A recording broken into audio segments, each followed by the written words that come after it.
रूही जाके खड़ा हो जाती है पहाड़ी पर और गिरने जाती है। नहार चिल्लाता है रूही रूही, पर रूही कूद जाती है पहाड़ियों से। उसके बाद नहार वहाँ पर जाके चाल करता है रूही, उसके बाद वो भी कूदने रहता है तो उसका भाई उसको पकड़ लेता है। वो चिल्लाता है, बहुत रोता है। उसकी बहन भी बेहोश होने जैसे हो जाती है। उसके बाद नहार की मम्मी और दादी और पापा को बोलते हैं मैंने फ़ोन लगाया पर फ़ोन नहीं उठा रहे हैं। पर अग्नि भी बोलती है कि अग्नि तो अपने कमरे में सोई है, मुझे नहीं लगता नहार भैया उसको फ़ोन किए होंगे।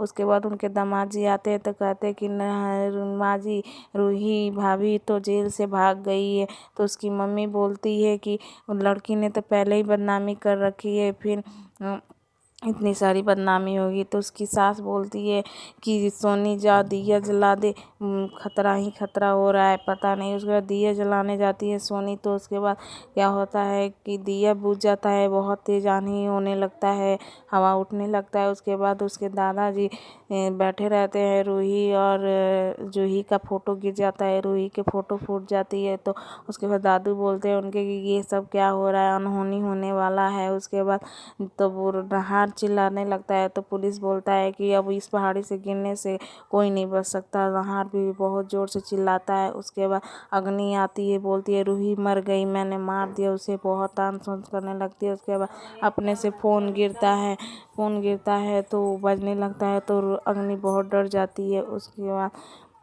और रूही बोलती है कि मेरी मम्मी बोली थी कि तुम दोनों साथ में रहना, अब ये वो हो गया। उसके बाद वो आते हैं उसके दादू तो पूछने लगते हैं रुचिता से कि कोई बेटा तुम इशारा करिए, कुछ नहीं होने वाला है।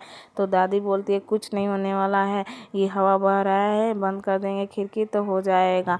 उसके बाद क्या होता है कि नहार ढूंढते ढूंढते जाता है तो रूही का चूड़ी मिलता है। वो पुलिस से बताता है कि रूही का ये चूड़ी है, यहीं पे होगी।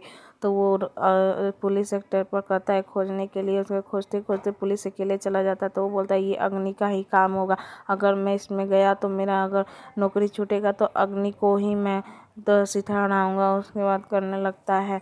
नहार को रूही परछाइयों में दिखाई देती है तो उससे बोलता है कि चलो मेरे घर चलो।